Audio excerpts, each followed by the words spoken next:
savoir la pente longitudinale responsable du drainage, la déclivité responsable du drainage longitudinal qui est de 5 pour 1000.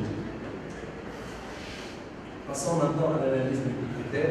Dans l'analyse multicritère, on a des alternatives et des critères de choix. On a proposé 3 variantes de Bandal, c'est un pont qu'on utilise généralement dans les villes et qui dispose d'un tablier mince afin de libérer de l'espace pour un éventuel parking. Le pont mixte qui reprend d'immenses sollicitations et le fameux viaduc à contre contrainte à travers un dépendant. Les critères de choix, évidemment, c'est le coût, car c'est le thème essentiel dans le ministère de l'équipement de la Tunisie, la règle de moins de 10 ans, la difficulté de l'exécution, la durée de technicité requise lors de l'exécution ainsi que lors de la conception, et bien sûr l'aspect esthétique. Nous avons alors 4 critères et 3 alternatives qui sont bien dans le domaine d'application de l'AHP. L'AHP, elle est composée de plusieurs calculs, mais principalement c'est la combinaison binaire qui décide de la cohérence des résultats et qui délimite le seuil d'indifférence. Alors, on compare les critères 2 à 2 dans le niveau A. Par exemple, ici, on a le coût est 7 fois plus important que l'aspect esthétique. Et le niveau 2, on compare les alternatives 2 à 2 en vue chaque fois des critères considérés. Alors, la part de Lyon a été trouvée pour le VPP pour environ 50%. Donc, on va concevoir la conception alors repose sur les normes et tout, mais CETRA distingue les références réglementaires et les références non réglementaires. Parmi les références réglementaires qu'on a utilisées, on a le BAEL 91 révisé 99 et le BPEL 91 révisé 99. Pour les références non réglementaires, on a utilisé l'encyclopédie technique de l'ingénieur, le but de CETRA et le but du projecteur d'ouvrage d'art. Le choix de nombre d'appui n'a pas été fait par hasard, on n'a pas tourné, mais on a bâti un problème linéaire de minimisation où on va minimiser le nombre d'appui, sachant que le nombre d'appui devrait être un entier et que les longueurs économiques les plus économiques en répondant sont entre 35 et 45 mètres. Le problème s'illustre comme suit, et voici la polygonale d'action. Nous avons 2 points, mais on va, puisque c'est un problème de minimisation, on va considérer alors 7 travées de chacune de 41,2 mètres. Le prédimensionnement a révélé les dimensions de la section à prévoir, ainsi qu'on a calculé les inerties en flexion et en torsion. Et alors, on prévoit 5 poutres contre axe 3,1 mètres qui reprennent 4 brédales de largeur 1 mètre et d'épaisseur 6 cm et un ordi d'épaisseur 18 cm. Les paramètres fondamentaux calculés sont la base de calcul des sollicitations afin de tracer les lignes d'influence des CRT. Alors on choisit les 2 poutres les plus sollicitées, c'est la poutre de rive et la poutre centrale. Puis on déduit l'enveloppe, le CRT enveloppe qui est le CRT de la poutre témoin. Et c'est pour celui-ci qu'on va calculer les sollicitations. Alors là, les contraintes, on va choisir le nombre de câbles à partir on va dimensionner la contrainte, c'est-à-dire choisir le nombre de câbles et la tension ainsi que l'excentricité. Donc on va utiliser les hypothèses suivantes, classe de suppression P2, et on a estimé les pertes finales totales à 25%. On a aussi développé les possibilités des câbles suivant les enfilements qu'on a. De 5 T15S à 9 T15S et la meilleure était 6 câbles T15S. La question est 8 câbles 6 T15S, elles fournissent aussi la même contrainte et donnent aussi la même excentricité, mais avec le câble 8 T15S, on a plus d'ancrage, plus de gain, plus de travail. La vérification des contraintes. Les contraintes sont vérifiées partout, sauf sur Sainte. On ne peut pas appliquer toutes. On ne peut pas mettre en fonction les câbles de la première famille, tous les câbles de la première famille. Alors, on opte pour mobiliser le port propre lors de la mise en tension de la première famille. L'évaluation des pertes a été faite ensuite. Et alors, les deux phénomènes dimensionnants des poutres sont la flexion et le cisaillement. Pour la flexion engendre un mouvement fléchissant. Et donc, il est nécessaire de prévoir un ferrage longitudinal, celui qu'on a calculé 6 câbles 8 et 15S, qui garantissent à peu près 8 MN de répondant et excentricité vers le bas de 1,19 m. On a, suivant la recommandation centrale, réparti les câbles en 4 câbles pour la première famille et 2 câbles pour la deuxième famille. Le cisaillement, quant au cisaillement, ça engendre un effort tranchant, donc il est nécessaire de prévoir un ferrage transversal. Les calculs ont révélé 2 étriers HA16. Et voici les étriers verticaux, c'est ce qui nous intéresse. Le reste, c'est des dispositions constructives. Pour l'ordi, la flexion qui se passe au niveau de l'ordi se passe sur 2 volets. Le premier volet est la flexion locale et le deuxième volet est la flexion globale. En descendant, on retrouve la flexion totale. On a aussi prévu un ferraillage pour l'outil. Et les sollicitations sont aussi dimensionnantes pour les entreprises. On a calculé les sollicitations extrémales dans les entreprises et on a déterminé le ferraillage adéquat. Le choix des appareils d'appui s'est fait directement à partir du catalogue constructeur moyennant la charge admissible partante. Alors on a 5 feuillets et 4 frais pour avoir 5 appareils par ligne d'appui de dimension totale de 60 x 10. Donc, au génie civil et en ouvrage d'art spécialement, toute petite erreur devrait être macabre. Alors on trouve l'élite même du génie civil dans la conception des ouvrages d'art, etc. Néanmoins, ces calculs nécessitent une grande quantité d'informations, de recueils, de livres, d'ouvrages, etc. Alors, et de plus, la précision qui doit être allouée au travail est grande, surtout que ce soit au niveau du calcul manuel ou bien au niveau de l'introduction des données sur les logiciels commercialisés comme beaucoup. Bien sûr, la contrainte éternelle du temps. Alors, on a pensé à programmer. Permettez-moi, Excellence, Monsieur le Président du jury et honorable membre du jury, de vous présenter le fer de lance de mon travail. En fait, on a développé la calculatrice de points à poutre, un programme qui se compose de 4 fenêtres, le module géométrie, le module de CRT, le module des sollicitations et le module de l'outil. Bien sûr, tous les calculs devront être récapitulés et bien organisés dans une note de calcul qui se génère automatiquement. Donc, pour le module géométrique, en fait, puisque la vision au début était académique, on a appris les poutres simplifiées de notre cours, une section théorique en béton armé, elle est très simplifiée, la section théorique en béton précontraint, et la section réelle quelconque. Alors, on a employé aussi dans le module géométrique le théorème de Huygens pour la simplification, la théorie de l'analogie de la membrane pour la torsion. Et bon, nos recherches ont révélé aussi que les ponts ne peuvent pas être aussi courts, ou bien les entreprises ne peuvent pas être aussi souples pour que le paramètre d'entreposement d'état dépasse 2. Alors, on a recours à la méthode simple, c'est celle de l'interpolation des tables de dimension. Et placer, bien sûr, les limites d'influence. La détermination de CRT se fait en fait sur trois titres.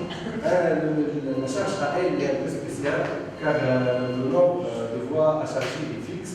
Alors on a 2 au puissance n de chargement. Le petit n c'est le nombre de voies. Aussi des charges militaires et des charges exceptionnelles. On a une boucle de 500 chargements qu'on doit comparer à chaque fois.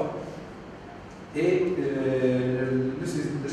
charges du système B, qui sont des charges concentrées, bien sûr, des boucles de 500 pour chaque.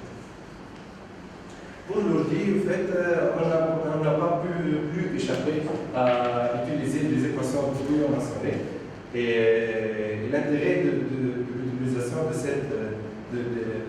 des équations de Bouillon-Massonnet, c'est qu'on peut maintenant calculer la flexion dans l'ordi dans n'importe quel point, pas seulement au milieu de la section. Pour la flexion locale, on ne dispose pas des équations qui régissent les diagrammes de Mougin. Alors nous avons établi nos propres équations. Nous avons fait des enveloppes et chaque droite a son expression et on détermine comme ça n'importe quel point des diagrammes de Mougin. Alors, le fruit de ce travail est l'optimisation des poutres qu'on a mentionné déjà en poutre modèle. Alors, on a trouvé des types de câbles à choisir, le nombre, l'arbre contrat qu'ils fournissent et leurs options ici. Chacun a pas. Voilà pour conclure. Nous avons étudié le tablier de l'ouvrage dans les règles de l'art et dans la méthode un peu, disons, professionnelle passée académique. Nous avons aussi développé la calculatrice des points à poutre et nous l'avons employée pour l'optimisation du tablier de l'ouvrage. Deux choses restent en tête, c'est qu'on peut négliger le phénomène de la poutre modèle car ça donne un excès de compression et c'est pas bien de l'employer, surtout quand on dispose des méthodes adéquates. Autre chose, la programmation est très intéressante. Je conseille tout le monde, et je conseille les enseignants et tout, d'orienter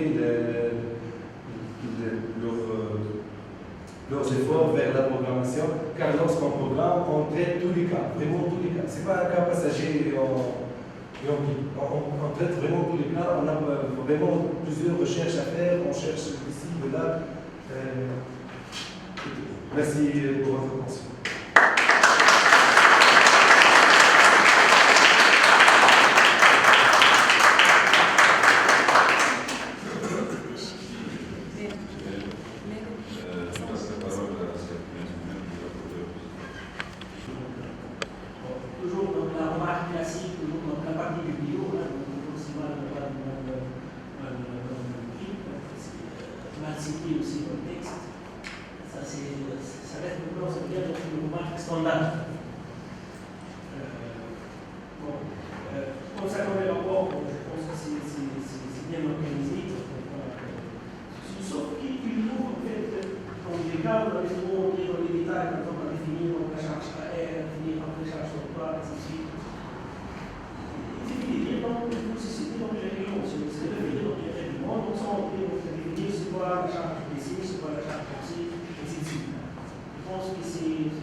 Donc c'est bon, c'est peut-être si volontaire comme rapport de travail, mais juste pour donner donc, plus des éléments pour comprendre ça. Bien. La longueur totale, c'est 290. Au moins, pour flexibiliser, c'est 290. Combien vous allez travailler? 7 travaux. Vous allez finalement, on va arriver par la suite sur la longueur de mon horizon. Et bon, toujours vous avez la partie en fait de choix, analyse des critères. Bon, ça c'est toujours, ce sont des marques ici. Donc c'est pas des critères en fait. Par exemple, vous n'avez pas parlé donc, de la variante de photographique, par exemple. Je vais vérifier qu'elle existe déjà. Le projet est une variante auxiliaire. C'est-à-dire une variante qui existe déjà. Le projet est un projet construit par le bureau CETA, c'est un projet en temps. C'est-à-dire la variante de bureau d'études, voilà. C'était une variante. Vous avez proposé une variante en temps. Voilà.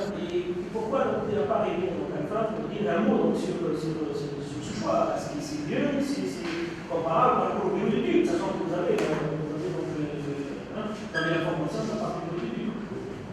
Juste pour voir, voilà, c'est mieux, c'est pas mieux, ça coûte plus cher, moins cher. C'est intéressant en fait de donner cette information.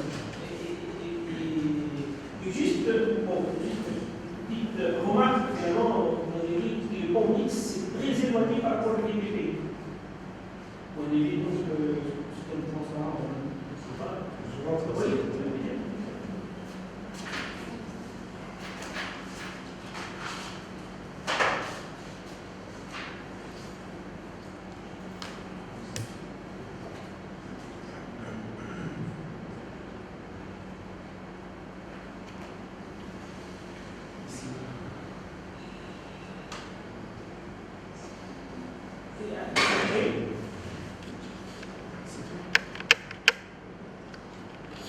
Vous avez parlé donc, du pont mixte, il y a une grande différence entre le pont mixte et le pont.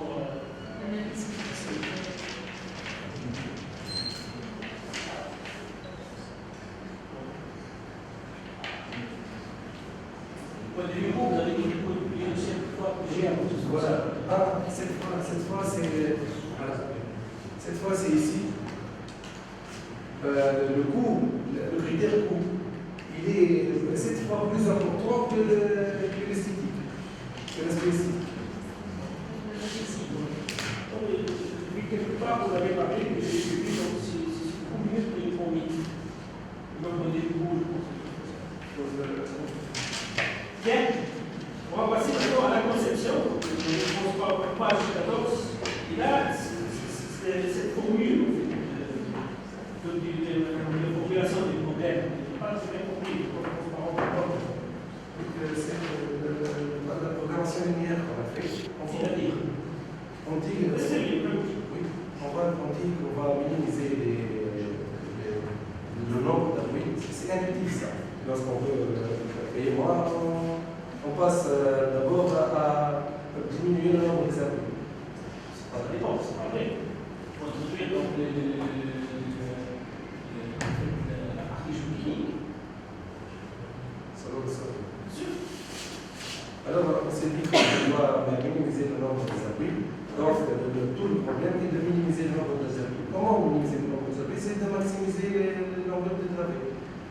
Et on a deux contraintes. C'est que le nombre des appuis doit être un nombre compté et que les nombres de travées doivent être identiques pour avoir le même coffrage. Et de plus, on a aussi les longueurs de contraintes les plus économiques sont entre 35 et 45 mètres. On a mis tous ces contraintes dans un peu. D'où vient cette limitation entre 35 et 45? C'est courant. Je n'ai aucune idée de où ça vient.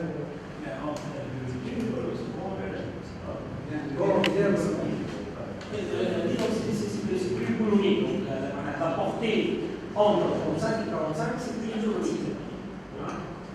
Soit on suit dans le livre y a quelque part. Il y a beaucoup de ouvrages, hein, donc si peut-être je me trompe, il y a beaucoup d'ouvrages qui sont réalisés avec des mêmes déportés en VPP, en 2008. Bon, généralement, lorsqu'on passe dans l'armée, on arrive jusqu'à 25 ans. Non, pas alors c'est la vie tout le temps. On passe plus dans le temps. Généralement, c'est pour travailler pour faire travailler adopter des produits tout le temps. Oui, bon, en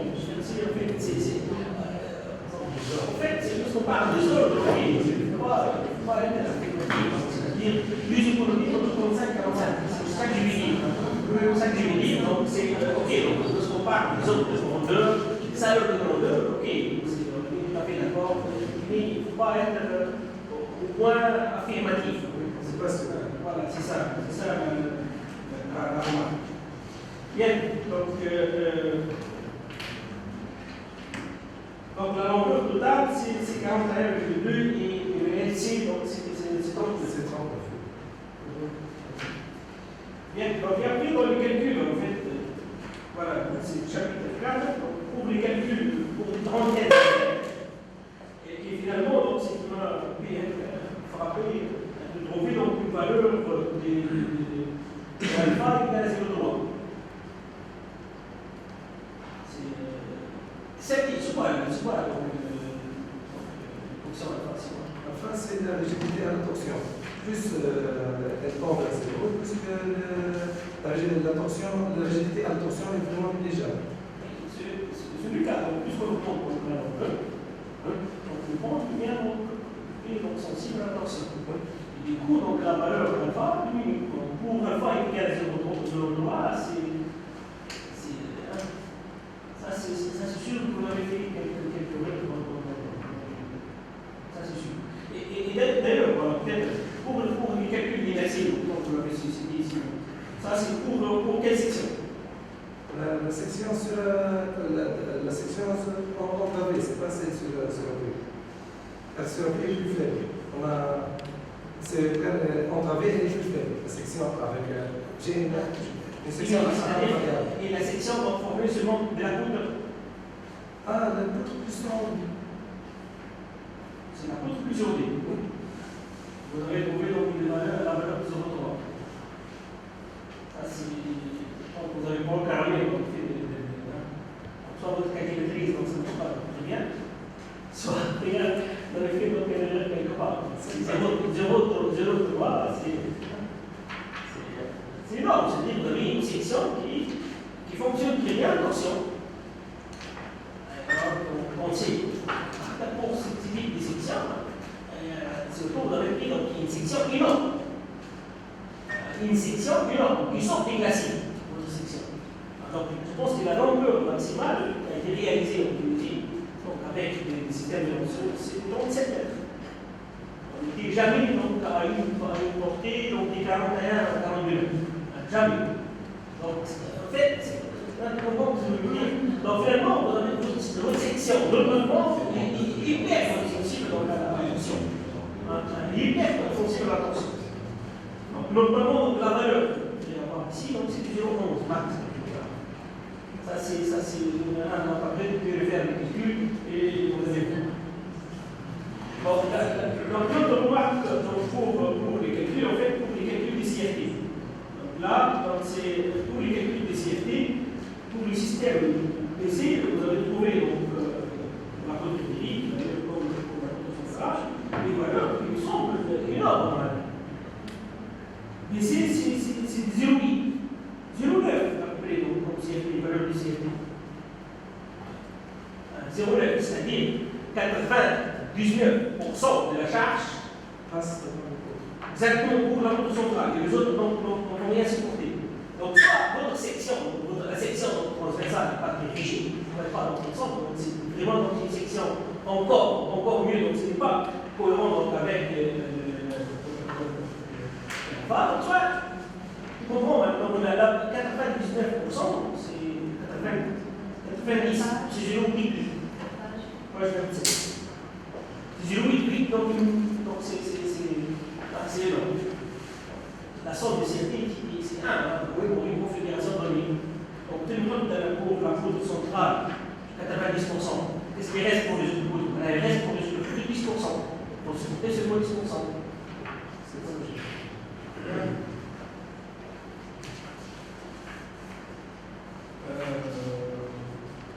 On va créer donc le calcul. Pareil, donc, point de vue, donc, rapport, généralement, on aime voir des diagrammes plutôt que des tableaux. C'est mieux de voir des diagrammes du moment. Donc, c'est mieux pour un ingénieur de parler des diagrammes que des tableaux.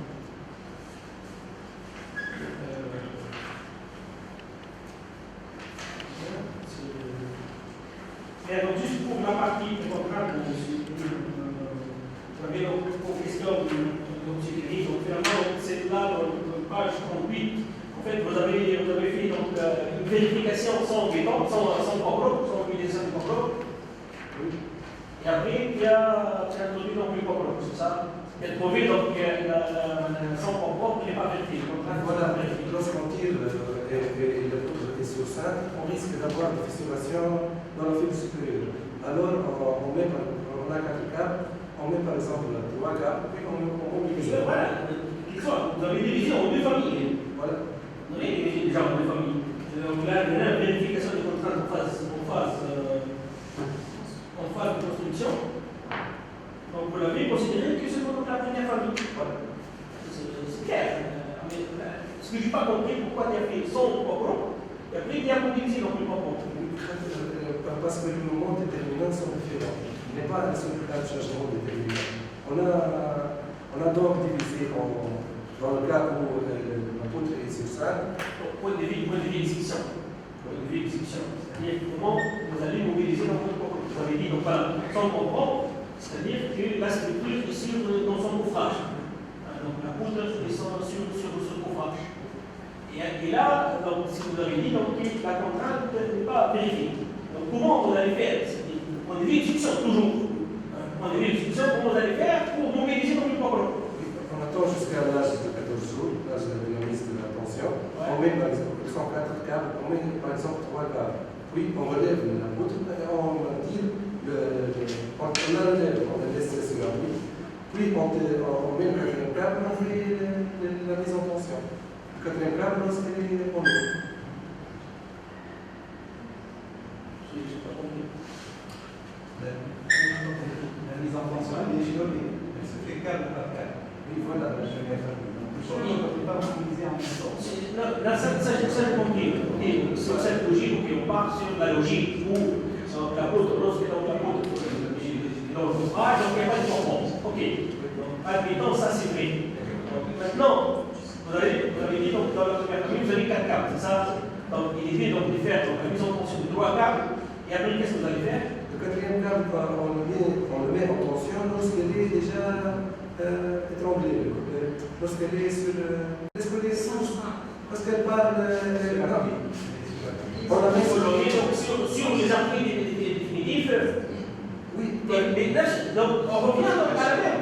À la même difficulté. Donc on revient à la même difficulté. Donc de diviser en fait les câbles en nombre de familles. Pourquoi on divise sur des familles? L'idée pourquoi? Pour l'exécuter sur la deuxième famille sera mise en tension après le coulage du oui, ok. Je comprends. Mais pourquoi donc, les deuxième mais pourquoi la deuxième famille, on fait donc l'ancrage de la deuxième famille au niveau de l'ordi, pas au niveau donc, des amis? Parce que la première famille prend déjà la porte. Mais, donc, d'un point de vue ancrage, pourquoi on le fait au niveau de l'ordi? Pourquoi on le fait? C'est exactement ça que vous avez fait. Pour la première famille, tous les ancrages sont la mise en tension se fait, l'ancrage se fait dans la tension. C'est ça que je dis. Donc, on fait, même pour la deuxième famille, on le fait au niveau de l'ordi. Pourquoi on le fait pas au niveau de l'amour? Ça revient à ça. Hein? À la fin, donc, c'est juste qu'on va mettre donc, le coup de juxtaposé. Il n'y aura pas donc, de la place pour mettre le vérin. C'est même ce qu'il faut. Donc, si on va mettre donc, les 4e câbles, donc les poutres sont juxtaposées, donc il n'y aura pas donc, sauf si on met poutre par poutre et on fait la tension. On peut faire. Avant, on coulage de l'eau. non, si, mais moi le coulage de l'eau. Donc, j'ai 2 poutres juxtaposées. On comment donc, je vais avoir l'accès pour mettre le verra. C'est ça. On va avancer petit à petit. On met la lunette, on entre d'un côté, on pense de l'autre côté. Donc il y a un côté qui est toujours libre. Non, pour la première, la travière intermédiaire, non. La travière intermédiaire. On va avancer petit à petit. On met la première couche. Non. On laisse un côté, on entre de l'autre côté. Donc en phase, on met une poutre et on met en tension. Après, immobiliser maintenant sans avoir ce qu'on va mettre. Après le réussissement, donc il y aura fait donc, des contre-flèches. Donc en gros, si on va mettre le droit pour imprimer le câble, il y aura donc donc si intuitivement donc le propre est déjà inclus. Sans bien sûr, au fur et à mesure, voilà, exactement. Voilà, au fur et à mesure. Donc, au bout donc, du troisième câble, vous pouvez directement, donc, sans avoir idée, donc, c'est plutôt.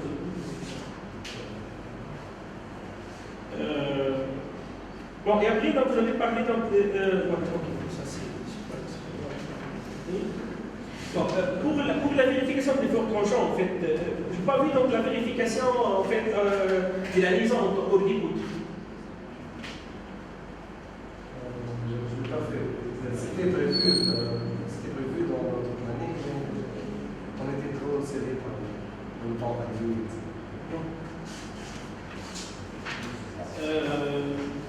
Bien, donc je passe au calcul de l'ordi. Bon, et là, donc, pour l'ordi, vous avez dit donc il y a le calcul de la flexion globale, donc flexion globale, et la flexion locale. Bon, pour la flexion locale, pour la flexion globale, en fait, surtout que vous avez utilisé donc des formules, c'est ce que vous avez montré dans les formules.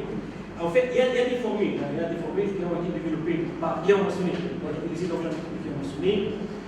Si toi tu as fait des programmations, donc il n'y a pas ces valeurs dans le débit sur 8. Si tu reviens, donc il n'y a pas la valeur dans le débit sur 8.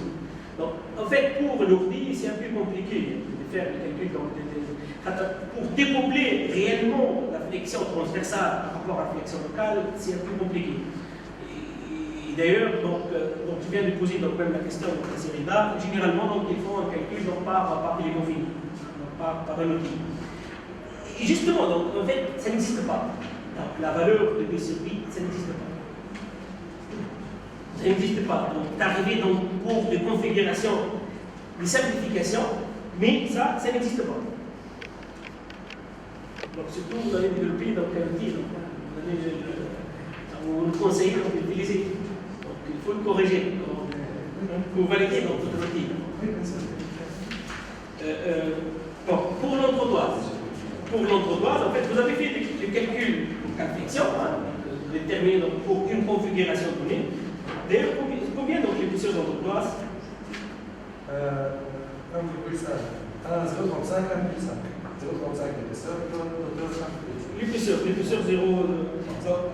Ok, donc vous avez fait donc, les calculs par rapport à la flexion, ces éléments, mais il faut vérifier. N'oubliez pas que pour l'entretoise, finalement, donc, vous avez une liaison au niveau de l'extrémité entre la poutre et l'entretoise. Et donc, pour les barres, pour votre barre, à la fin, vous avez des ancrages droits. Les amorces. Vous n'avez pas parlé des amorces. Non, je n'ai pas. Mais en fait, entre la poutre et l'entretoise, vous avez en fait, pour avoir une liaison entre eux. Et les barres longitudinales des entretoises seront ancrées au niveau de la poutre, au niveau de la largeur de la poutre. Et sachant que vous avez un ancrage droit. Il faut vérifier donc la section finalement. La section, souvent c'est la section, donc c'est elle qui est démonstrante pour l'entreprise. La section avec la boucle. Et au niveau de la boucle. Bon, juste. En fait, pour les calculs des appareils d'appui, certainement vous avez parlé des calculs des appareils d'appui. Je n'ai pas trop bien maintenant, vous avez dit juste un mot donc, sur les calculs des appareils d'appui. Dans votre rapport. Est-ce que vous pouvez m'expliquer comment on fait les calculs des appareils d'appui? Oui, on a la méthode, on détermine d'abord le contrat N sur la charge verticale. Elle ne dépasse pas 15 mPa. puis on a un prédimensionnement pour les appareils d'abri. Quelles sont donc les charges? Les charges appliquées pour calculer l'appareil. Et ils sont de nombre de 3, il y a des charges dans le sens horizontal. C'est la charge verticale. Voilà. Et la charge horizontale. Horizontale. Et voilà, ma question, comment vous allez déterminer cette charge horizontale? On ne les a pas déterminés, on a juste prédimensionné l'appareil d'abri, puis on a choisi un appareil d'abri qui convient avec notre prédimensionnement du catalogue. Mais ça ne suffit pas. Parce que Non, ça ne suffit pas. Exactement. Comme tu as fait, donc, on pourrait faire donc la même chose. Hein. Même pour les calculs d'après contrainte, on pourrait faire la même chose. On démentionne, donc voilà une précontrainte, on met juste la précontrainte et pourquoi tu as fait donc la vérification par la suite?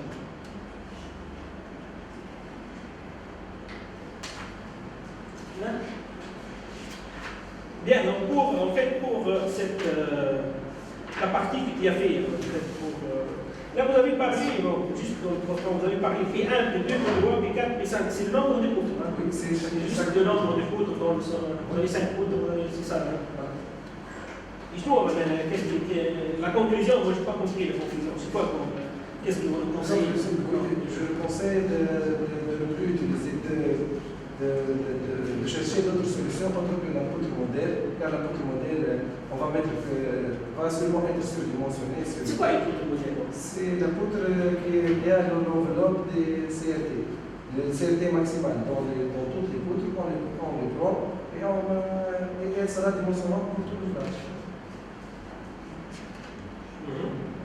Le CRT de max, la sollicitation maximale, la part maximale de chaque poutre. Ok. Elles seront tous regroupées et mettent toutes regroupées. Et donc, lorsque tu as utilisé 5 poutres, tu as gagné quelque chose sur la plus contrainte? Oui, bien sûr.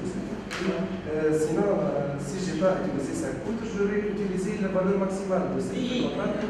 La conclusion, c'est combien tu as gagné donc, de la précontrainte contre la première poutre et la 5e poutre par rapport à la poutre modèle? Par rapport au poutre modèle, voilà, il y a une chose entre la poutre modèle, car moi, lorsque j'ai optimisé, je n'ai pas optimisé seulement la précontrainte. À un certain moment. En pourcentage, تقريبا. À un certain moment, vous avez fait un calcul pour une poutre modèle. Et après, vous avez fait un calcul pour plusieurs poutres. Et qu'est-ce qui a gagné? Ce n'est pas comparable avec la poutre modèle. Alors, on veut le mettre sur précontrainte, J'ai optimisé même la section. Il y a trop de poids morts dans la poutre modèle que j'ai utilisé au début. Alors j'ai optimisé. Non, il ne faut pas dire comme ça. Car la démarche qu'il a fait au départ, il a choisi une conception. Et pour cette conception, il a fait un calcul. Point. Tu n'as pas réuni donc sur cette conception. Tu n'as pas fait d'aller-retour. Pour parler des poids, des bitons, de compter des bitons. Tu n'as rien fait. Juste, il a fait une conception figée, et à partir donc des conceptions, il a fait un calcul. En fait, pour tirer donc des conclusions, justement, il faut faire donc ces allers-retours. Bon, j'arrête là, donc encore félicitations, ça reste un travail très intéressant. Il a fait donc l'exercice de un pont, une autre conception autre que le conduite. Donc ça c'est bien, donc il y a eu beaucoup des entrepreneurs, je pense qu'il y a eu donc beaucoup de choses donc, à apprendre. Et ça c'est intéressant. Ok, donc continuation. C'est bien. Merci. Alors, je passe la parole à Mme Savolèche. Un des deux. Ah, ça, c'est pas c'est juste des collègues. Je comprends, merci. Attention, monsieur Raphaël, vous ne pas laisser le temps pour faire la question. C'est la dernière présentation. Excellent. Je commence par féliciter donc Sadel pour son travail, surtout que c'est un travail en bonhomme. Un travail bien soigné, qualité, il a cherché donc en plus à faire quelque chose d'original avec sa calculatrice des ponts à poutres. En fait, moi j'aurais appelé plutôt un outil d'aide au calcul. Bon, je partage avec M. Rappel pour dire quelle est l'utilité de cet outil, est-ce que vraiment il nous permet d'optimiser. Bon, ça c'est des remarques générales. Maintenant, pour le contenu, c'est dommage que vous n'ayez pas mis plus de détails pour le calcul du béton précontraint, surtout point de vue plan. Le calcul c'est parfait, mais une coupe longitudinale, surtout avec un tracé moyen des câbles, il y a un tracé individuel. Le tracé moyen des câbles, je n'ai pas vu. Non, je parle d'une des poutres, en béton précontrat, pas le tracé du. Là, j'ai vu uniquement les coupes transversales. Il y a un tracé. Ah, Tracé là. parfait. Pas professionnel. Non, mais c'est Ça donne un lien en contradiction avec.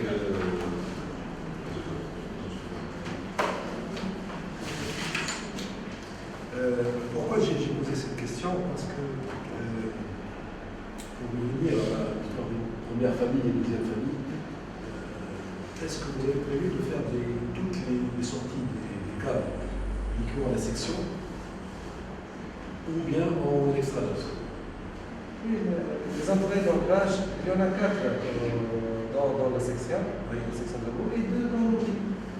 Nous avons même calculé l'excentricité des petits arcs.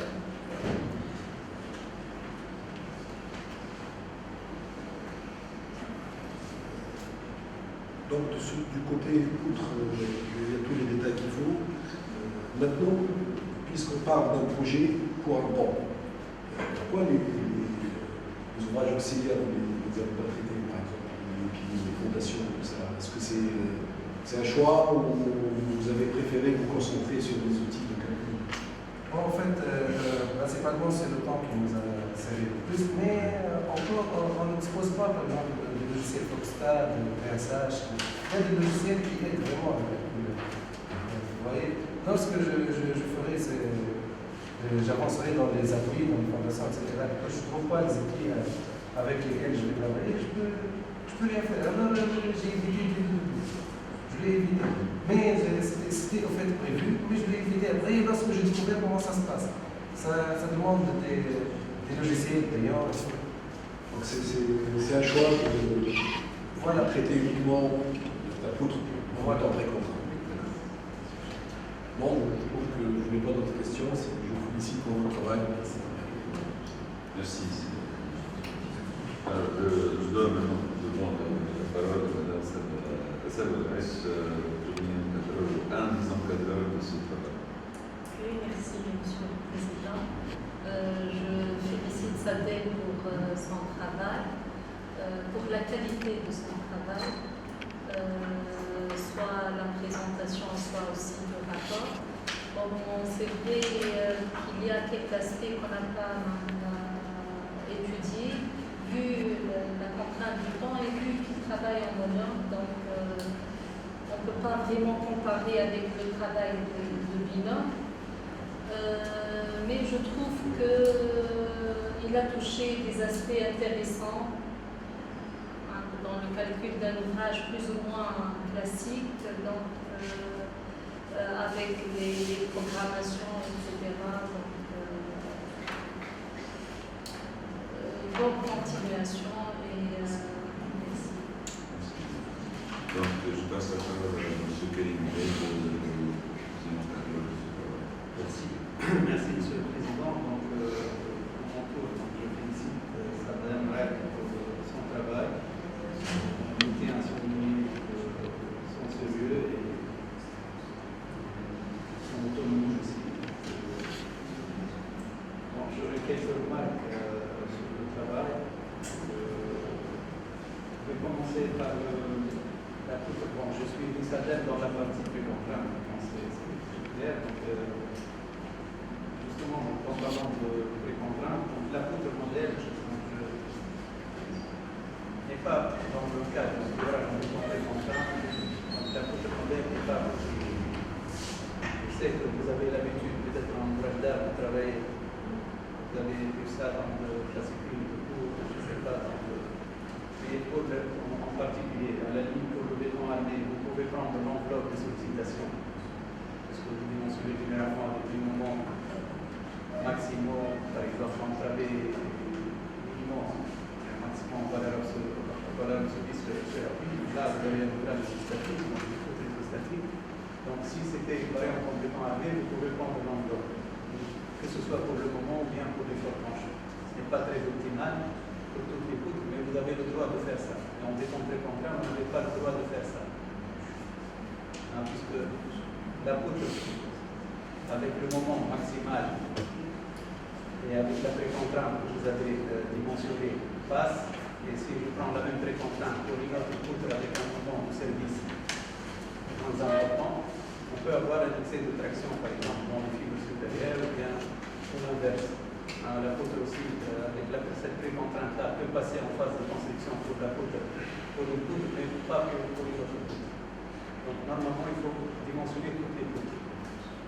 Alors, vous savez qu'en béton précontraint, tous les catchars sont dimensionnés, en particulier le moment max et le moment min. Ce sont les deux catchars extrêmes qui dimensionnent la précontrainte. Donc, on ne peut pas dire qu'on prend le max. Ça n'a pas de sens. Donc, il faut prendre le 2, le max et le min. Que ce soit pour le moment fléchissant, ni même pour le fort tranchant.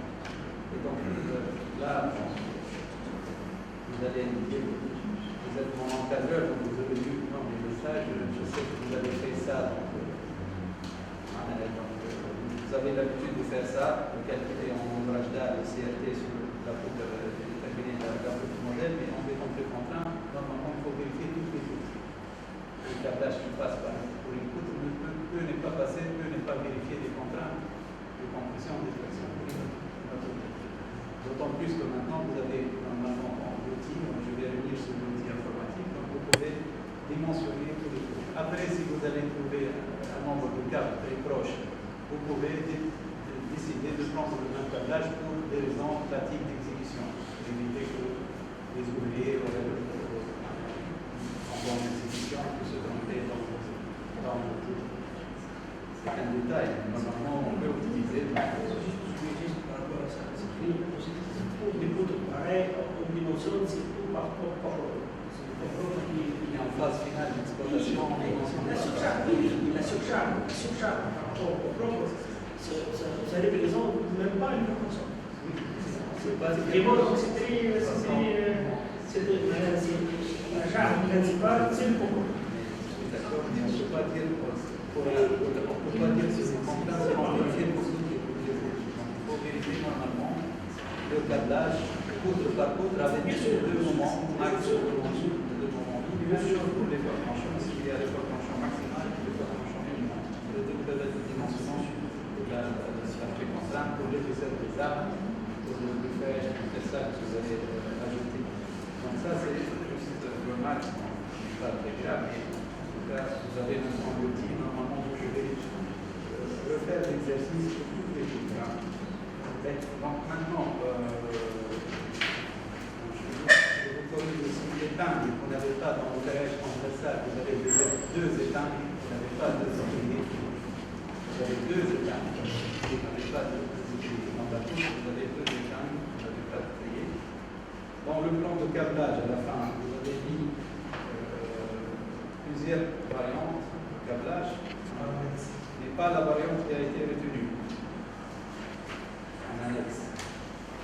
Vous avez retenu quelle variante de câblage? Sur ce câblage-là, il concerne l'optimisation qu'on a fait avec l'outil informatique. Ce n'est pas la solution retenue. C'est ça le câblage qu'on a retenu. Pour chaque poutre, on a son propre câblage.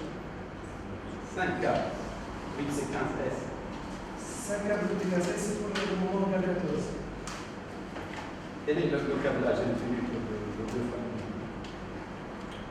On a fait le dimensionnement en précontrainte, et après, on a optimisé la l'aide de l'outil informatique, et on a retrouvé chaque câblage pour chaque poutre. Donc ça, c'est la seule pour chaque poutre. Donc là, on avait pour l'île des poutres, on avait 10 câbles. 10 câbles de la ligne, 10 câbles 7-15S. C'était l'optimal. Ce n'est pas clair. Dans le rapport, on ne peut pas. Ça figure dans la Pour notre modèle, c'est combien? Votre modèle, c'est 6 câbles.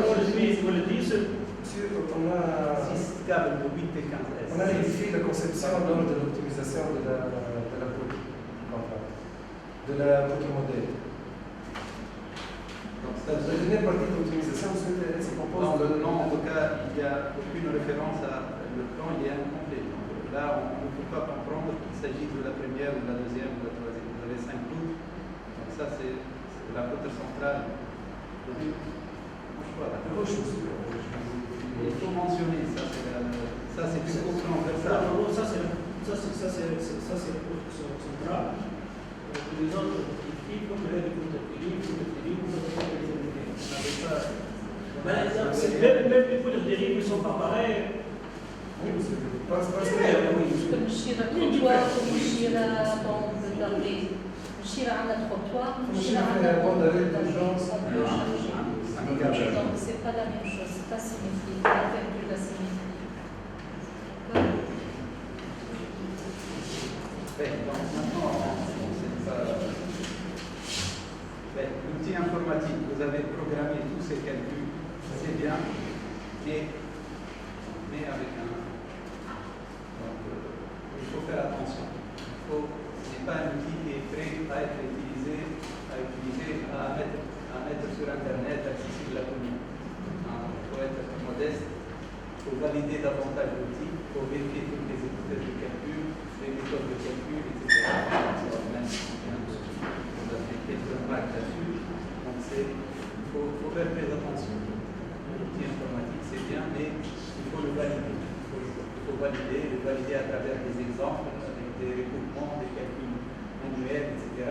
Vous avez l'évaluation des pertes, parce que vous avez programmé le calcul des pertes de toutes les sections. Les sections d'un rescale, est-ce que vous avez vérifié les contraintes au niveau de ces sections-là? Toutes ces vérifications ne sont pas pour l'instant dans l'outil. Donc, vous ne pouvez pas prétendre aujourd'hui que vous avez un outil de calcul des poutres. Tout type de poutres, c'est des temps années et des temps de temps. Je vous dis ça pour que vous ayez plus les pieds sur terre. Donc, c'est bien de programmer, mais faut-il être sûr de ce que vous êtes en train de faire et de valider davantage. Mais il n'est pas prêt aujourd'hui pour être téléchargeable et utilisé par vos camarades. il y a la version démo. Et voilà sur la baisse vos prétentions. Dans l'absolu, je pense que vous avez bien travaillé. Je sais que vous avez commis une quantité de travail importante. Ce n'est pas facile de programmer tout ça. Même. Il faut vérifier beaucoup de choses, mais je sais que vous avez bien travaillé en mon nom aussi. Donc, pour ces raisons, je pense que je vous félicite davantage et souhaite votre continuation. Merci.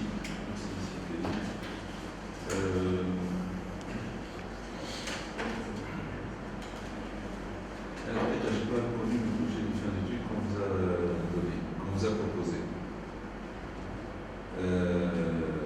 Le projet de fin d'études qu'on a proposé nous, à CETA, c'était l'étude d'une variante. Parce que pour ce projet-là, il était en étude d'exécution. Donc, un projet en étude d'exécution, c'est un projet, il est prêt. On a des données. Donc, l'idée, généralement, on évite de donner des études d'exécution. Un projet, les phases d'exécution, on évite de le donner sauf s'il y a possibilité de faire une variante. Et là, le renseignement, la habine, on l'obtient le bureau d'études, une étude d'exécution, concepteur. Est-ce qu'il a bien fait de faire un pan à poudre en béton armé de 14 terabits de 20 mètres? Alors que les fondations, les appuis sont des fondations profondes avec je pense, 6 ou 8 pieux par appui. Donc l'idée est venue de là. Donc l'étudiant va étudier un point à poudre précontraint.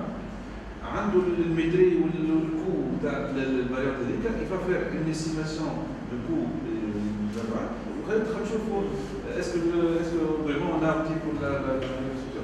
Le cas هذا ماهوش un cas théorique صار قبل في ردود اخرى وتنجم تحدث تبدل وفي الاخر des considérations administratives ils ont fait marche arrière. Donc حبينا نشوفوا est-ce que بالحق فما une économie à faire les conditions tunisiennes les deux conceptions. Bon, malheureusement, c'est pas ce que j'ai retrouvé en lisant votre rapport. اللي بيفعل الدكتور je utilise les appuis. Vous avez passé trop de temps à faire la programmation et tout. Et vous avez, alors que vous aurez pu continuer et étudier les appuis, les appareils d'appui, faire une estimation du projet et arriver à l'objectif placé. J'ai un conseil à vous donner. Là, je peux me permettre de vous donner un conseil. Dernier conseil que les profs disent là. Lorsqu'on planifie de faire un travail, je ne le fais pas. Lorsqu'on a un objectif, on s'est fixé un objectif, je suis d'accord que vous utilisez des raccourcis ou des simplifications. On trouve que les appuis, donc vous avez trouvé le temps pour faire un programme. Je les appuis. Donc là, je suis un peu déçu par la tournure du projet. Bon, كان عندي سؤال عليك تو فهمت خاطر في كونتراديكسيون بين الشيما وبين الواحد مي الشيما apparemment زادني encore plus d'interrogation خاطر ما فهمتش إذا كان هذا اوبتيميزاسيون معناها الاوبتيميزاسيون نتاعك عليها أنت تخليك اوتر تحط لها 10 كابل 6 تي 15 والاخرى تحط لها 8 كابل 5 كابل 8 تي 15 ما فهمتهاش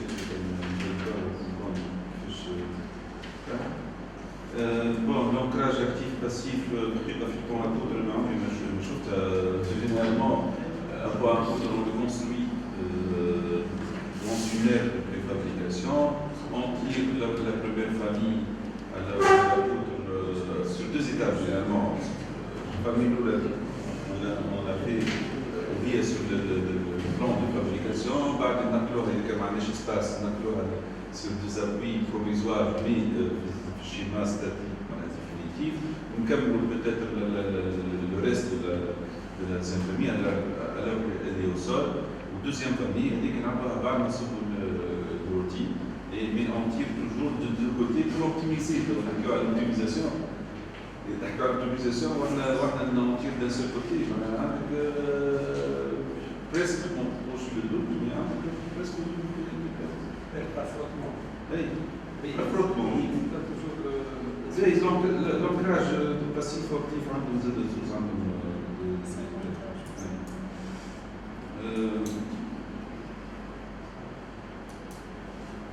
bon, validation de l'outil, est-ce que vous avez pris par exemple un calcul similaire effectué par CETRA par exemple, ou ça peut être des résultats? Les cours, à partir de nos cours, à partir d'anciens PFE. Non, ancien PFE, ce n'est pas une référence. Cours, je ne sais pas. Mais un calcul CETRA, un calcul avec le logiciel du CETRA, il y a des câbles, il y a des tracés, il y a des CRT, il y a des coups de chaîne. Donc, un modèle sur CSIP. Sur CSIP, il peut y avoir les oxydations. الناس الكالكول سيترا معناها يثبت عليها الموديل تاعو ça pourrait aussi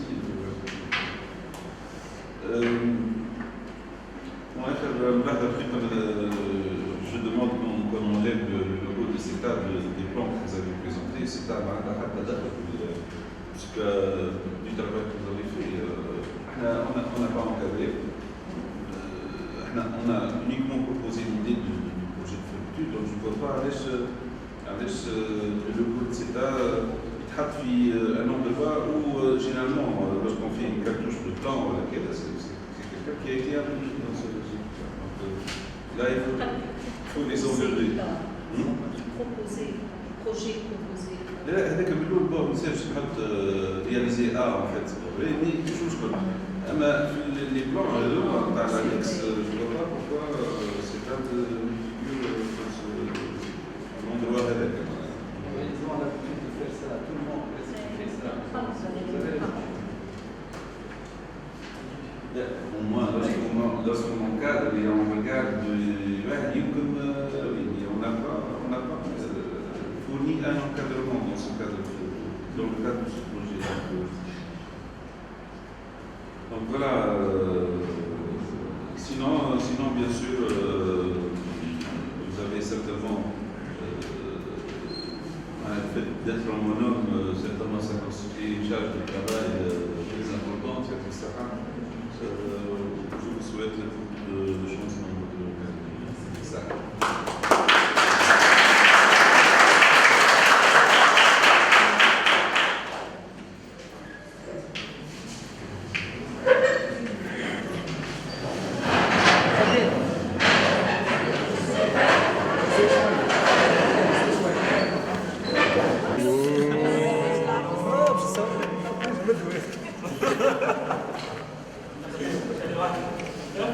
حاضر في المدور انا عارف يوتيوب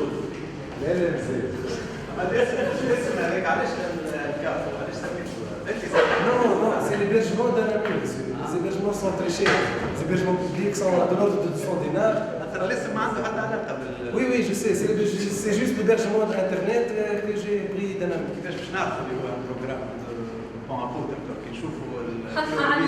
Sur YouTube, mais lorsque vous mettez calculatrice à bon amour, vous trouvez si j'ai d'autres réalisations déjà, j'ai fait avec M. Assis un peu des mots finis, j'ai fait avec Louise et quelques applications. Des calculs et tout.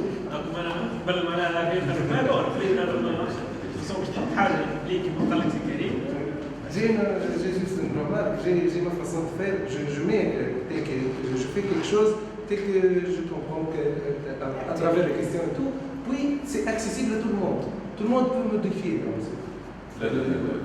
هذيك اميليوري اكسترا مي يلزمك انت تعمل ان مينيموم دو فاليداسيون ما تحط حاجه على الانترنت ياخذ هذوك عليك شنو يلزمك تفاليدي لو مينيموم سي فري dans un travail de programmation il y a toujours des itinéraires de calcul اللي يمكن انت ما ثبتهمش ما لقيتش وقت ولا ما فهمت هذوك هما اللي في بالك بهم الاخرين خاطر عند كل واحد باش دخل ديكار ديفيرونس اما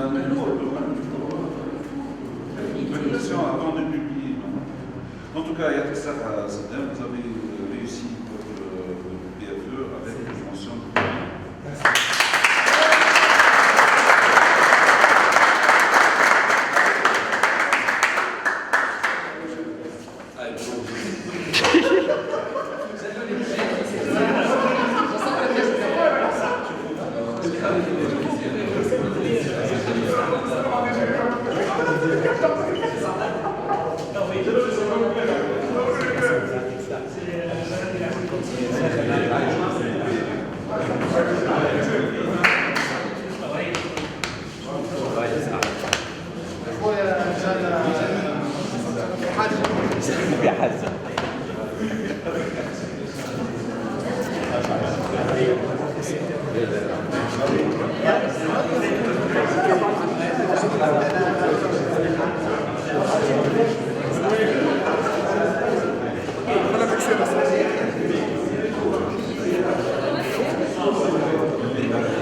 مبروك مبروك صح مبروك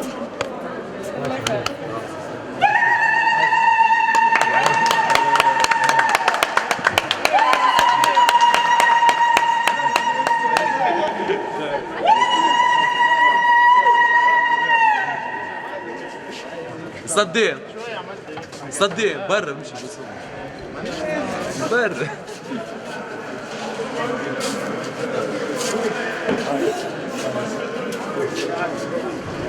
جايز القهوة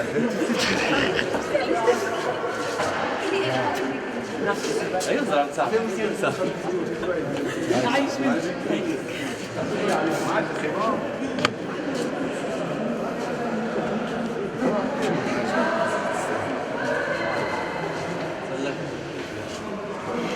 ميرسي انا صاحبي